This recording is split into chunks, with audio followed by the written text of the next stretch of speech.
Hello everyone, एक बार फिर से आप सभी का स्वागत करता हूं मैं इस वीडियो में। मैं हूं दिनेश कुमार और आप देख रहे हैं मेरा YouTube channel English study point. आज मैं आप सभी के लिए बहुत इंपॉर्टेंट चैप्टर लेकर के आया हूं। चैप्टर का नाम है main poets of the Puritan age, जो कि आपको स्क्रीन पर दिख रहा है। आज मैं मेन पोइट्स के बारे में आपको जानकारी दूंगा और वो भी द प्यूरिटन एज के। तो यदि आप NTA नेट JRF की तैयारी कर रहे हैं तो बिल्कुल ये वीडियो आपके लिए बहुत हेल्पफुल साबित होगी।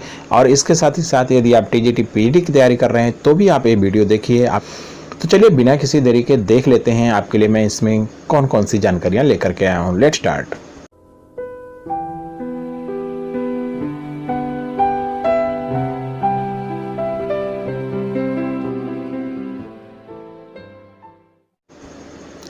तो दोस्तों मैं बता दूं, जो मेन पोइट्स हैं द प्यूरिटन एज के, इनको 3 कैटेगरीज में डिवाइड किया जाता है। चलिए देखते हैं कौन कौन सी वो 3 कैटेगरीज हैं। तो पहला जो कैटेगरी है वो है स्पेंसरियन पोइट्स का। नोट कर लीजिए इसको आप। जो पहली कैटेगरी है उसको स्पेंसरियन पोइट्स कहते हैं। जो दूसरी कैटेगरी है उसको हम कैवलियर पोइट्स कहते हैं, यहाँ आपको दिख रहा है। और तीसरी जो कैटेगरी है उसको हम मेटाफिजिकल पोइट्स कहते हैं। ठीक है, तो ये 3 कैटेगरी हैं, आप देख रहे हैं, ये तीनों कैटेगरी हैं और ये मेन पोइट्स की कैटेगरी है किसके, द प्यूरिटन एज के। ठीक है, नोट कर लिए आप। तो अब चलिए देखते हैं कि स्पेंसरियन पोइट्स में, कैवलियर पोइट्स में और मेटाफिजिकल पोइट्स में कौन कौन से पोइट्स आ रहे हैं। तो यहाँ पर हम देखते हैं सबसे पहले स्पेंसरियन पोइट्स में इसमें कौन कौन से पोइट आते हैं। तो जो पहले नंबर पर आ रहे हैं वो हैं फिनिस फ्लेचर। नोट करते चलिए, यदि आप नोट बनाने के शौकीन हैं तो बिल्कुल नोट बना सकते हैं। यदि आप नोट बनाने के शौकीन नहीं हैं तो वीडियो को लगातार कम से कम 5 बार तो देखिए 2-3 दिन के अंतराल पर आप कर सकते हैं। जो दूसरे हमारे पोइट हैं स्पेंसरियन पोइट्स में वो हैं गाइल्स फ्लेचर। और ये फिनिस फ्लेचर और गाइल्स फ्लेचर ये ब्रदर्स हैं। इसके बाद जो तीसरा नंबर है वो है जॉर्ज विदर का, ये भी आपके स्पेंसरियन पोइट्स में आते हैं। चौथा जो नंबर है वो है विलियम ब्राउन का, ये आपके स्पेंसरियन पोइट्स में आते हैं। तो स्पेंसरियन जो पहली कैटेगरी है उसमें 4 पोइट्स आ गए आपके, चारों आपके स्क्रीन पर हैं, Phineas Fletcher, Giles Fletcher, George Wither और विलियम ब्राउन। ठीक है, अब चलिए देखते हैं हम जो हमारा दूसरा कैटेगरी है वो है कैवलियर पोइट्स का। तो कैवलियर पोइट्स में देखते हैं हम कौन कौन से पोइट आते हैं। तो दोस्तों इसमें भी 4 पोइट्स आते हैं। जो हमारे पहले पोइट हैं वो है रॉबर्ट हेरिक आपके सामने। दूसरा जो पोइट है वो है थॉमस ग्रे। और तीसरे जो पोइट हैं वो हैं जॉन सुकलिंग। ठीक है, और चौथे जो पोइट हैं वो हैं रिचर्ड लवलेस। इस तरह से आपने देखा कि कैवलियर जो पोइट्स हैं इसमें भी 4 पोइट्स हैं और चारों आपके स्क्रीन पर हैं, Robert Herrick, Thomas Gray, John Suckling और रिचर्ड लवलेस। ठीक है, ये 4 हैं। और इसके बाद जो तीसरी कैटेगरी हमारी आती है वो है मेटाफिजिकल पोइट्स की। तो मेटाफिजिकल पोइट में चलिए देखते हैं इसमें कितने पोइट्स इंक्लूडेड हैं। तो इसमें आपके 5 जो पोइट हैं वो शामिल किए जाते हैं।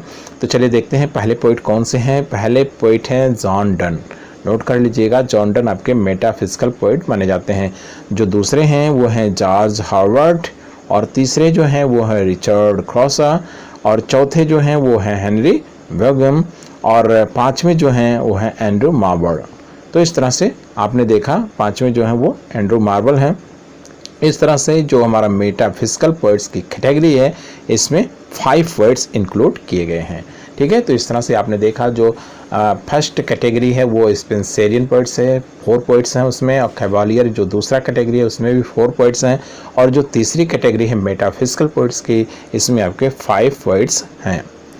ठीक है, अब चलिए हम थोड़ा सा डिटेल में जा करके जानकारी प्राप्त करते हैं स्पेंसरियन और उसके जो पोइट्स हैं उनके बारे में।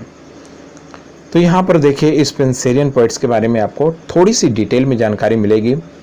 दोस्तों वीडियो लंबी हो जाती है, इसलिए इस वीडियो में मैं बहुत डिटेल में जाने की कोशिश नहीं करूंगा, लेकिन जो भी दूंगा वो सॉलिड आपको नॉलेज दूंगा। तो चलिए फटाफट देख लेते हैं, कम समय में अधिक काम हो जाए। तो यहाँ पर देखिए आपके सामने एक कह सकते हो कि टेबल आया है और टेबल का यहाँ पर टाइटल दिया हुआ है जो कि कॉलम्स हैं। आपको कॉलम्स के नाम यहाँ पर मिल जाएंगे, नेम ऑफ द कॉलम्स। जो पहला कॉलम है वो सीरियल नंबर का, दूसरा है पोइट्स का, तीसरा है बर्थ का, और चौथा है बर्थ प्लेस का, और 5वां है डेथ का, और 6th है यानी छठा है बेस्ट नोन, यानी किसके लिए जाने जाते हैं। कोई कभी आ रहा है स्पेंसरियन पोइट्स का उसके बारे में इतने पॉइंट्स में मैं जानकारी दूंगा। तो चलिए देखते हैं पहले जो पॉइंट्स हैं वो कौन हैं। जो पहले पॉइंट हैं वो आपके स्क्रीन पर आ चुके हैं।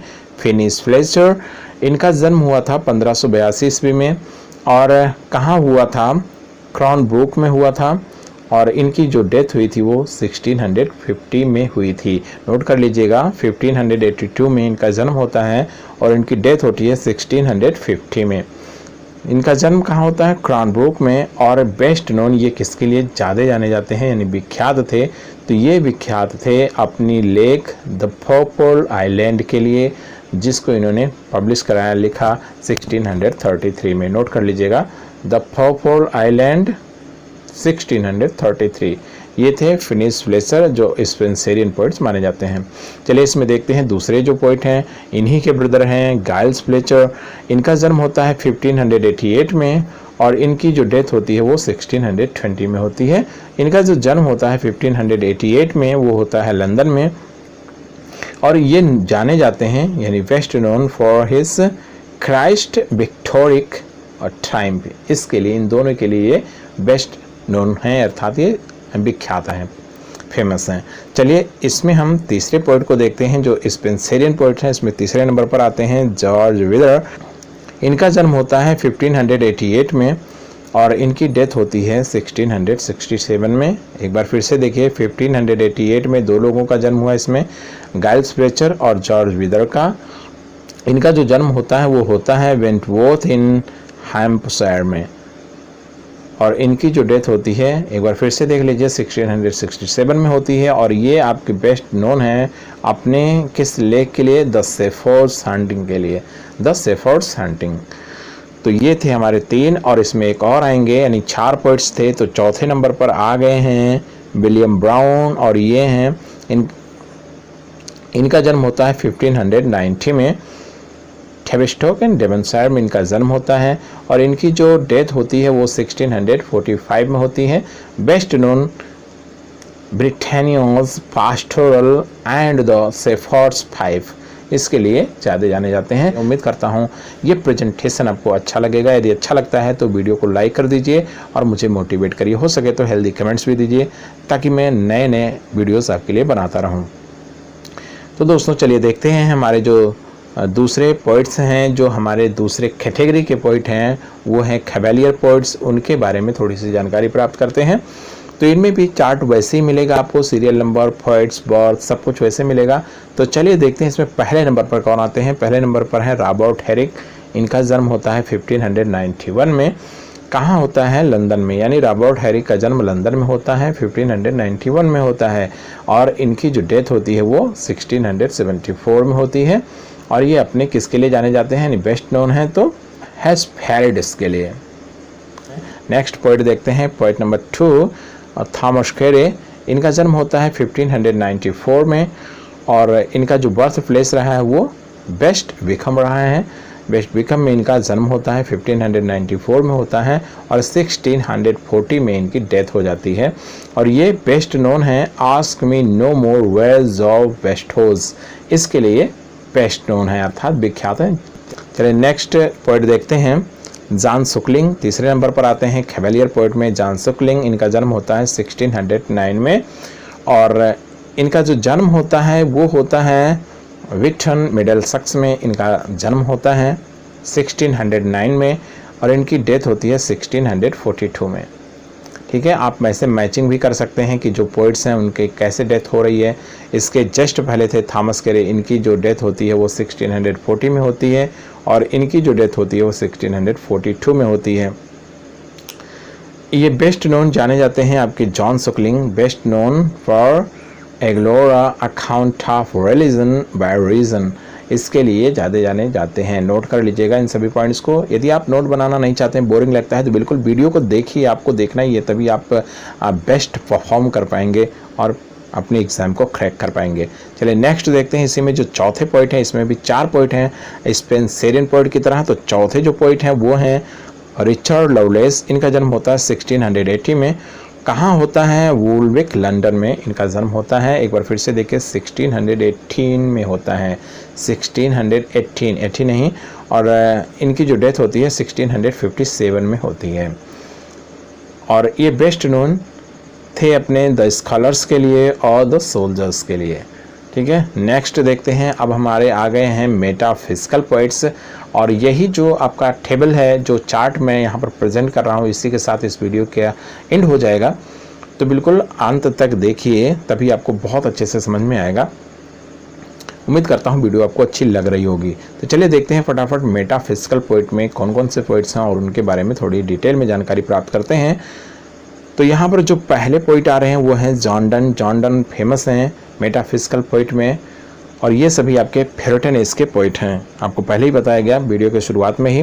तो जॉन डन का जन्म होता है 1572 में, और इनकी जो डेथ होती है वो 1631 में होती है। अब आप अंदाज़ा लगा सकते हैं कि इनकी उम्र कितनी रही होगी। लेकिन इनका जो जन्म होता है 1572 ईस्वी में, ये होता है ब्रैड स्ट्रीट लंदन में। बहुत इंपॉर्टेंट है, नोट कर लीजिएगा। और बेस्ट नोन ये अपने किस कृति के लिए ज़्यादा जाने जाते हैं, तो ये सैडोमाटर के लिए, द सन राइजिंग इनकी जो है फेमस रचनाएं हैं ये। ठीक है, नेक्स्ट पोइट देखते हैं। Poet number 2 George Herbert. इनका जन्म होता है 1593 में। जॉर्ज हर्बर्ट का जन्म होता है 1593 में। कहाँ होता है? मॉन्टगोमरी वेल्स में होता है, मॉन्टगोमरी वेल्स। और इनकी जो डेथ होती है वो इनकी जो डेथ होती है वो होती है 1633 में। ये बेस्ट नोन है, यानी किसके लिए ज़्यादा जाने जाते हैं, तो ज़्यादा जाने जाते हैं द टेम्पल के लिए, a price to the temple, इन दोनों के लिए बेस्ट नोन थे। चलिए नेक्स्ट पोइट इसी में देखते हैं, जो मेटाफिजिकल पोइट हैं। मेटाफिजिकल पोइट्स में मैंने आपको पहले ही बता रखा है कि इसमें 5 पोइट्स हैं। हम 3 देख चुके हैं, हम 2 देख चुके हैं, तीसरे को देखना है। यहाँ पर जो तीसरे पोइट हैं वो हैं रिचर्ड क्रॉसा। रिचर्ड क्रॉसा का जन्म होता है 1613 में। नोट कर लीजिएगा, लंदन में इनका जन्म होता है रिचर्ड क्रॉसा का 1613 में, और इनकी जो डेथ होती है वो 1649 में होती है। ये अपने स्टेप्स टू द टेम्पल के लिए फेमस थे। स्टेप्स टू द टेम्पल एक किसकी रचना है? रिचर्ड क्रॉसा की रचना है। जन्म कब हुआ? 1613 में हुआ। चलिए जो 4th पोइट है उनको देखते हैं। जो 4th पोइट है उनका नाम है हेनरी वेगन, और इनका जो जन्म होता है वो होता है 1621 में। और कहाँ होता है? न्यूटन अपॉन यूएस के इन ब्रेकॉनशायर में। एक बार देख लीजिए, एक बार फिर से देख लीजिए। हेनरी वेगन का जन्म होता है न्यूटन अपॉन यूएस के इन ब्रेकॉनशायर में होता है, 1621 में होता है। और इनकी जो डेथ होती है वो 1695 में हो जाती है। ये अपने रचना the Mount of Olives, sacred poem and private के लिए ज़्यादा जाने जाते थे। नेक्स्ट स्लाइड देखते हैं। इसमें 5वें नंबर का जो पोइट है, इस स्लाइड में नहीं आ पाया, तो नेक्स्ट स्लाइड में हम देखते हैं। मेटाफिजिकल पोइट का ही स्लाइड है, इसमें जो 5वें नंबर पर हैं इनको देख लेते हैं। तो 5वें नंबर पर जो पोइट हैं वो हैं एंड्रू मॉर्बल। इनका जन्म होता है 1621 में, और कहाँ होता है? वाइनस्टेड इन होल्डरनेस में। कब होता है कब इनकी मृत्यु होती है? 1678 में होती है। जन्म एक बार फिर से देख लीजिए 1621 में, और डेथ होती है 1678 में। और ये बेस्ट नोन थे अपने upon Appleton House to my Lord Fairfax के लिए ज़्यादा जाने जाते हैं। कौन? Andrew Marvell. ठीक है, एक बार फिर से देख लीजिए। यहाँ पर हम देख रहे हैं कि जो हमारा इसके पहले का स्लाइड था, इसमें हेनरी वेगन थे भी आपके 1621 में इनका भी जन्म होता है। और ठीक है, यहाँ पर जो आपको मैंने बताया, जो 5वें पोइट हैं मेटाफिजिकल यानी एंड्रू मॉर्बल, इनका भी जो डेट ऑफ बर्थ है आप देख रहे हैं वो भी है 1621, तो दोनों का सेम है। तो दोस्तों इसी के साथ ये वीडियो एंड हो जाता है। इस वीडियो में इतना ही। नेक्स्ट वीडियो में जल्द ही लेकर के आ रहा हूँ, बने रहिए। यदि आप अभी तक मेरे चैनल को सब्सक्राइब नहीं किए हैं तो चैनल को सब्सक्राइब कर लीजिए, और साथ ही साथ बेल आइकन प्रेस करके ऑल नोटिफिकेशन जरूर सेलेक्ट कर लीजिए, ताकि जैसे मैं नया वीडियो अपलोड करूँ उसका नोटिफिकेशन आपको तुरंत मिले। मिलते हैं नेक्स्ट वीडियो में नई जोश नई ऊर्जा के साथ। तब तक के लिए बाय बाय।